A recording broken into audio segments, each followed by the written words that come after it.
I will find you hiding from me. You will know me when you see me.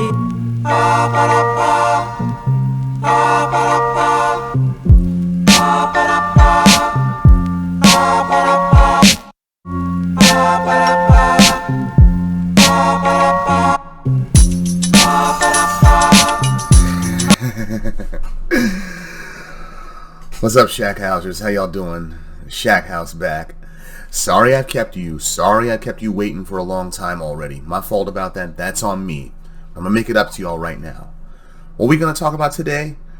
We're gonna talk about Doctor Strange, the Multiverse of Madness. And disclaimer alert: if you still haven't seen the movie after 2 weeks already, there are spoilers in here. So yeah, like if you still ain't seen the movie, fuck you. That's on you. Don't be mad at me because I'm spilling the tea right now. Don't want to see nothing? Look away. But yeah, let me get this out the way first. Moon Knight on Disney Plus, the 6-episode miniseries. Let me just say this. I'm glad it was only 6 episodes. It's perfectly self-contained that way. And for me, except for the last 2 episodes, which were dope as fuck, the whole series was too much of a multiple personality mindfuck for me. With plenty of Moon Knight references up in there, but it's like, okay, you can just keep this right here and have him guest star in other people's movies and other people's TV shows. Yeah, he don't need another season. But anyway, on to Doctor Strange. Yeah, the Multiverse of Madness. Honestly, I like the original Doctor Strange, the 2016 film, more than this one. Yeah, I mean the trailer for the Multiverse of Madness, that was basically the post-credit scene of No Way Home. That was a trailer for Doctor Strange, the Multiverse of Madness, and that was more hype-worthy than the movie itself. Okay, what do we deal with here? Okay, it starts with the well, I'm not gonna say what it starts with really, but I'm gonna just go off on like a random hodgepodge of things about the film, really, that I thought about, my thoughts of certain parts of it, really. Doctor Strange, we encounter like 2 of his variants from other universes in the multiverse out there, and one thing they all have in common is that they're all arrogant. Various characters throughout the film say, we've met many Doctor Stranges, but you are all the same. Yeah, they're all arrogant. Doctor Strange of our universe, which was dubbed in this film as, by numerically, as 616, right? Yeah, they finally started doing the whole designating the multiverse realities, the what if realities, by their numerical designation. So for the MCU, it's 616, just like how the main Marvel universe is in the comics, which leads me to think they're one and the same. But I don't know, they got some explaining to do for that one. Yeah, all the Doctor Stranges and all the other multiple realities out there, they're all arrogant. They think their way is the only right way, like it was the only way. Just like how he said in Avengers Infinity War before he got turned to dust, and how he still tries to use that justification for everybody who got affected by the blip.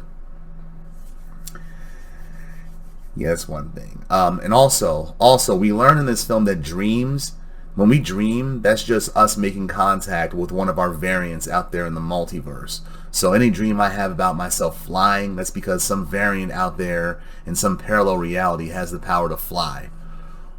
Or one variant of me might be rich. I'm like, okay, let me just connect with you in a dream so you can show me how you did that.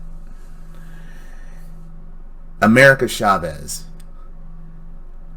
That bitch is a mutant. Let me just say that flat out. She is a mutant. Okay, she's up here talking about she don't know how she got her powers. That's because you're a mutant. And now that Marvel has finally gotten the rights back, the film rights back to X-Men, they can say mutant on screen here. I mean, they've already showed Professor X in here as well. But, come on, just say mutant on screen already. That's what she is pretty much now. And her power is that she can cross into different realities throughout the multiverse. Yeah, her power makes her a very coveted item, so to speak. Coveted by who? Wanda Maximoff, the Scarlet Witch. Yeah, Yeah, hot off the heels from WandaVision. Yeah. Wanda, she wants her children. Yeah. In this reality, though, she used her reality-altering powers. And mind you, let me just say this. Wanda Maximoff is not a witch. She's not a sorcerer. Her power is that she can alter reality in any way she can imagine. That's her power. Yeah, I mean, early on, her early appearances in the MCU, she showed telepathy and telekinesis. But nah, that's just full-blown reality-altering. Yeah.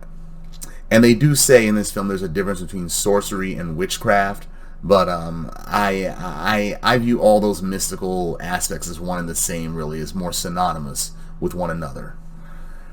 Yeah, America Chavez, she starts off by getting chased through the multiverse by some demon, right? Her and a variant of Doctor Strange who was supposed to protect her. But this Doctor Strange, he was so arrogant that he tried to use her life energy to fight the monster off, and it landed her. It caused her to land him, his corpse, and America Chavez to land in our reality, Earth 616, where they encountered Doctor Strange and Wong. Now, Doctor Strange, he, again, as a testament to his arrogance, he refuses to bow to Wong, who is now the Sorcerer Supreme. Yeah, Wong became Sorcerer Supreme during Strange's absence during the 5-year blip or whatever. But even after returning, he still won't give him the proper deference and bow. He treats him like, yeah, you're Sorcerer Supreme, but you're only acting Sorcerer Supreme. Is what he really wants to say. Yeah, you only got my job because I was away. You're just acting. But that changes by the end of the film when he actually does bow to him. Yeah, what happened? And the Illuminati. Yeah, there was plenty of talk about the Illuminati throughout the trailers. Yeah, and they confirmed that they would appear. But this Illuminati in Earth 838, they suck. They sucked. Yeah, they got Captain Carter. Yeah, the Peggy Carter that we saw during the first episode of What If. Maria Rambeau, who's Monica Rambeau's mother, but now she has the powers of Captain Marvel. Who else? We see Black Bolt. Yeah, from the Inhumans. I guess they're trying to redeem the Inhuman series that appeared on ABC that nobody liked at all. They got Mr. Fantastic, Reed Richards, yes, John Krasinski. Yeah, and they've been talking about having John Krasinski as Mr. Fantastic, so casting him here, that was fan service. And confirmation that there will be a Fantastic Four movie, yeah. And lastly, they got Patrick Stewart as Professor Xavier, Professor X, founder of the X-Men himself. Now, mind you, I'm the biggest X-Men fan in the universe, but even I thought this version of Xavier sucked.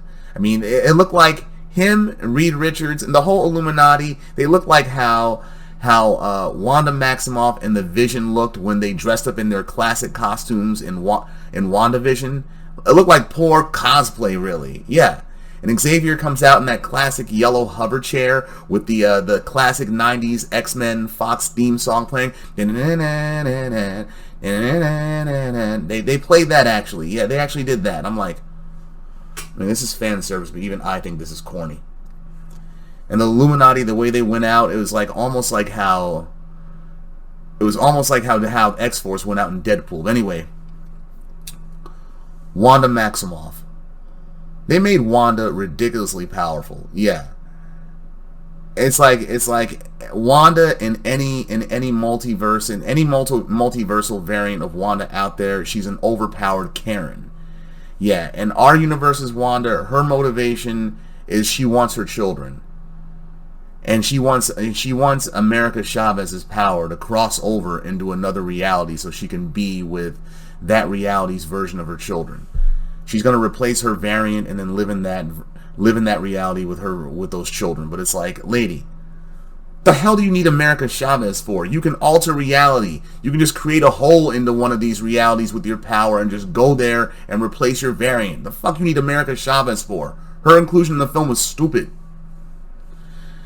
I guess they wanted to be more inclusive, really, I guess. I mean, America Chavez, I mean, she is Latina. She's a product of a same-sex parentage. And I guess they wanted to introduce mutants in here somehow as well and give Doctor Strange something of a sidekick. Sam Raimi directed this film, so there are plenty of supernatural horror elements and plenty of references to supernatural horror films, including his own, like Evil Dead. Yeah, they even brought in Bruce Campbell as a cameo too. But the other references they make is to The Ring, when they had Wanda crawl out the TV looking all segmented and burnt in certain parts. And as Carrie as well too, when she's chasing Doctor Strange, Wong, and America through the catacombs, and she's got that blood-soaked hair and her burning red eyes. Yeah, that's Carrie right there too. What else? Oh yeah, Wanda's up here talking about when she was sending the monsters to chase America through the multiverse. Like, that was me being reasonable. Reasonable? Reasonable? No. That was you just giving America a love tap. Okay, if you were reasonable, you just use your own power to go into one of these dimensions in the multiverse that you scanned and just go into one of them yourself. But you know you could. What else? The special effects in the film were dope. I like the special effects in the Doctor Strange film. The first one had good special effects. This one right here, when Doctor Strange and America get thrusted right through the multiverse, and they land in different dimensions, including one where we clearly see the Living Tribunal, who's the closest thing that the Marvel Universe has to God. Yeah, they also get thrusted into a universe where they become cartoons, like Into the Spider-Verse. And what else? Would they become paint? Where America says that one you don't want to go there. That one's hard to eat in that universe. And the 838 universe where they encounter the Illuminati in there. Yeah, that's like a plant universe where every building has plants on it and flowers somehow. It kind of reminds me of how in the X-Men, the comics now, how they have their Krakoan, their gates, how their flora and fauna, how they grow on buildings now and whatnot. That's what it kind of reminded me of. It could be a reference to that. What else? Oh yeah, Christine Palmer, played by Rachel McAdams. As it was established in What If, her death is an absolute point throughout the multiverse. She's going to die in every possible reality out there. So she has yet to die in Earth 616, and we see a variant of her in Earth 838 that works in the Baxter building, which is another Fantastic Four reference. And also, Reed Richards in this film, he got kids, and he got a wife. So yeah, we might see them if he ever appears in the 616 proper. Yeah, but Christine Palmer, they're going to do a third Doctor Strange film, and I think she's going to die in that film. It's inevitable. And Strange, that's a theme for him. He wants to be happy. He wants to love Christine. And Christine, she's gotten married in the proper 616 now.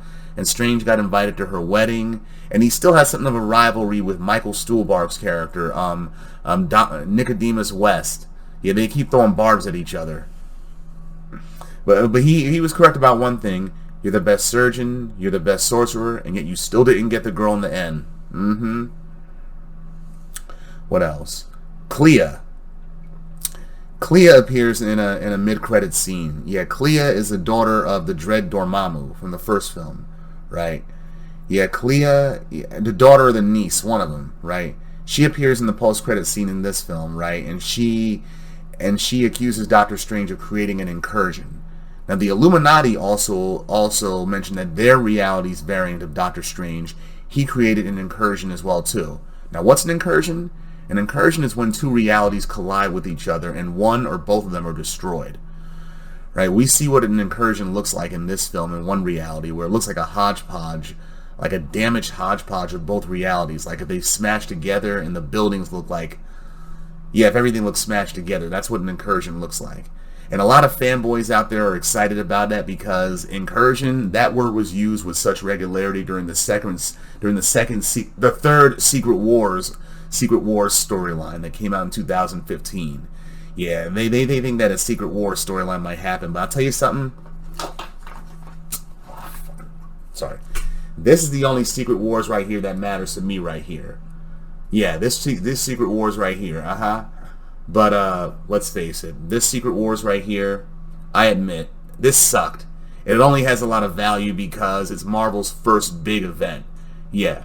But other than that, it played out like how the Lego movie played out from the 2014 Lego movie. Like we're watching like an anthropomorphized version of like a child playing with action figures, which is what this played out like. Like a child playing with all of his good guy Marvel action figures and all of his bad guy Marvel action figures. Yeah, Clea said that Doctor Strange of our reality, he caused an incursion, and she invites him, dares him to come and fix it. Now, mind you, this Doctor Strange, he's affected by the Book of the Darkhold, which corrupts everything it touches. So he now has a third eye, like his counterpart, where from whom he did get the Darkhold from. Now, mind you, okay, here's some thoughts on the film. They could have done better. I mean, Sam Raimi, he wanted to make it like a horror, and it did have plenty of horror elements in there, plenty of jump scenes. Like any scene involving Wanda Maximoff, it was supernatural horror right there. Like a woman like that who could do anything, it's not a comforting thought. Benedict Cumberbatch, he was good as always as Doctor Strange. And Benedict Wong, good as Wong as well too. And I like how Strange's character development went through the film, how he finally gets enough humility to bow to Wong at the end of the film. Another thing, the sorcerers is like, how can you not? They were using cannons in the film to fight off Wanda Maximoff. What do you need physical items for? You guys are sorcerers. You just manipulate mystical energy to do whatever. You don't need no physical cannons from a monastery to fight off this bitch. Good God. And Wanda Maximoff was way too overpowered. Again, she is an overpowered Karen. I want to be with my children. And she'll kill America Chavez to do it. Like, a small price to pay. Like, when you break the rules, Steven, you're a hero. When I do it, I become a villain. It's wrong. So yeah, kiss a lunchbox goodbye, bitch. All you got to do is open a portal yourself and go to one of these multiversal realities and be with one of these kids of yours.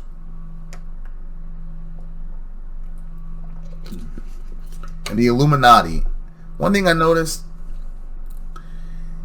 Marvel, they're more gratuitous with their with the deaths of their male characters. Yeah. When Reed Richards and Black Bolt were killed, Reed Richards was spaghettified by Wanda. It was like turning a fucking polio string cheese. But Black Bolt, she took away his mouth so he couldn't speak or whisper at her at all, and ended up creating a sound that blew out his own head. I'm like, put some respect on this dude's name. And what's it called? They showed them getting killed like that, but Captain Marvel being buried under tons of rubble. And what's it called? Captain Carter, her being split in half by her own shield. They didn't show the gory parts of those at all. I guess they don't want to do violence against women, I guess. They don't want to be accused of that. But how does it compare to other multiversal films? Especially two that came out before it, right? Two that came out before this film. Let me think. Which one was it? Oh yeah, Everything, Everywhere, All at Once. That one was good, and that one was produced by the Russo brothers, who are known for their work on Marvel films. That one was way better. It dealt with the variants and the multiverse in a very fun way, and it stopped taking itself seriously at a certain point, which made it fun. Like the universe where everybody had hot dog fingers, which was actually kind of gross. And another movie that dealt with the multiverse, Happy Death Day to You. Yeah, where what's it called? Where they deal with time loops and variants in your multiversal variant selves. Yeah, and that was written by comic scribe Scott Lobdell. Yeah, I mean, well, the first one was, but the second one was written by the director of the first film and based on characters that Lobdell did. Yeah, those were better than this. This was more supernatural horror than dealing with like any kind of sci-fi about the multiverse. I mean, I liked it, but the first one was better. Hopefully, by the third Doctor Strange film, they'll redeem this one right here. Yeah, they'll have a redeeming arc for it. Yeah, I'm looking forward to it going back to it being the whole mystic part of it, really. Yeah. Anyway, that's all I got for today right now. I'll be back with more frequency next week. Tune in to see what I talk about, and hope y'all have a good week. See you around. Shack house. Yes!